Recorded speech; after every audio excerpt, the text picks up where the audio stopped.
Salut tout le monde, j'espère que vous allez bien. Aujourd'hui, une nouvelle vidéo en voix off où en fait je vais vous parler de choses un peu plus personnelles, toujours en parlant de santé mentale évidemment, tout en réalisant une aquarelle. Surtout, n'hésitez pas à me dire en commentaire si vous préférez les voix off où je fais quelque chose d'artistique ou si vous préférez juste que je vous parle en face cam comme ça. Allez, place à la vidéo. Aujourd'hui, on va aborder deux sujets que je vais traiter un peu plus en détail dans de futures vidéos, parce que c'est important pour moi de vous montrer que je ne me place pas en tant que spécialiste, mais en tant que patient qui a souffert d'un certain nombre de travers de cette maladie. Donc c'est important pour moi que je vous parle concrètement de ce dont j'ai pu souffrir et ce dont j'ai réussi à me défaire en partie grâce à un certain nombre de choses à mettre en place. Les deux sujets donc que je vais aborder aujourd'hui sont les croyances ainsi que les peurs. Les croyances, c'est un ensemble de mécanismes qui se mettent en place, des modes de pensée, des façons d'aborder certains sujets, où en fait on est persuadé que ce qu'on pense est la stricte vérité et que c'est comme ça et pas autrement et qu'on a raison.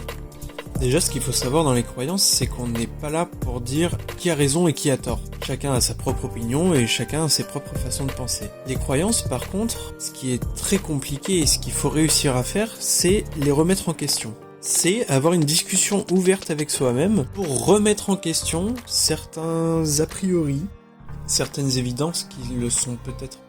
Les croyances, ça peut être un bon nombre de choses différentes. Ça peut être, par exemple, être persuadé que pour être heureux, il faut une vie de famille, il faut 3 enfants, une maison, un chien. Ça peut être une croyance, par exemple, et si on s'en détourne, on va le vivre mal parce qu'on va se dire, bah non, c'est pas comme je suis persuadé que ça doit être.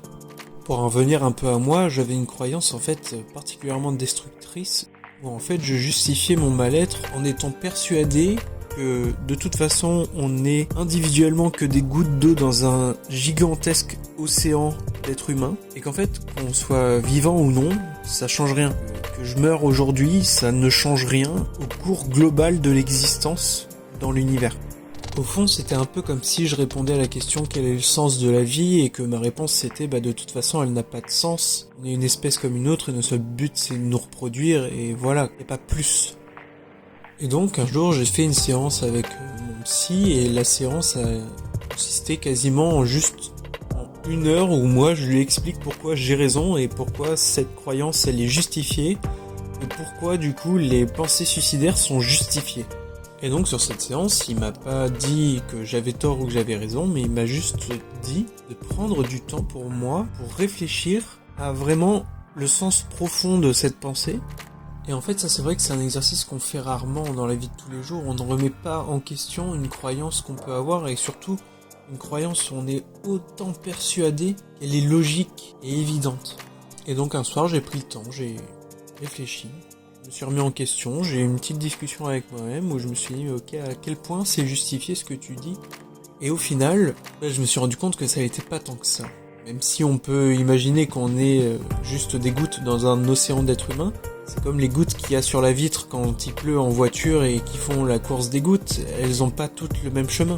Elles sont toutes différentes par leur forme, par leur taille. Et en fait, le chemin qu'elles empruntent, qui sont propres à elles, si parfois il peut arriver que certaines se suivent, et pour moi, c'est ça que j'ai compris. Je sais pas trop pourquoi je cherchais à savoir le sens de la vie et je pense qu'avec cette petite discussion, je me suis peut-être rendu compte que la vie a juste le sens qu'on lui donne. Là encore, c'est une croyance et c'est tout à fait personnel comme façon de penser.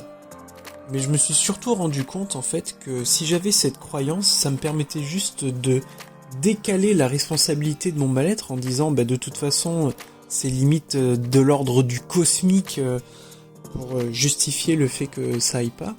Et en fait c'était simplement à cause de la peur de savoir pourquoi ça n'allait pas.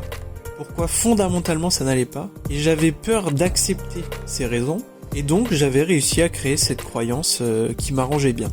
La peur est sans doute à la fois un des plus gros freins à la guérison, et à la fois une des plus grosses sources de mal-être.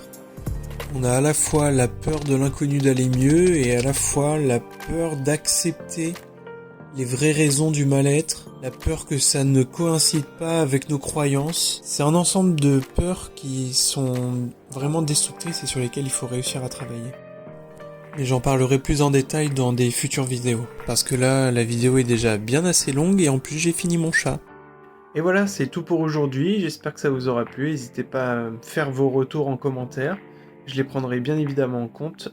Je vous dis à bientôt pour je ne sais quoi, je ne sais quand. C'était NCA. Ciao!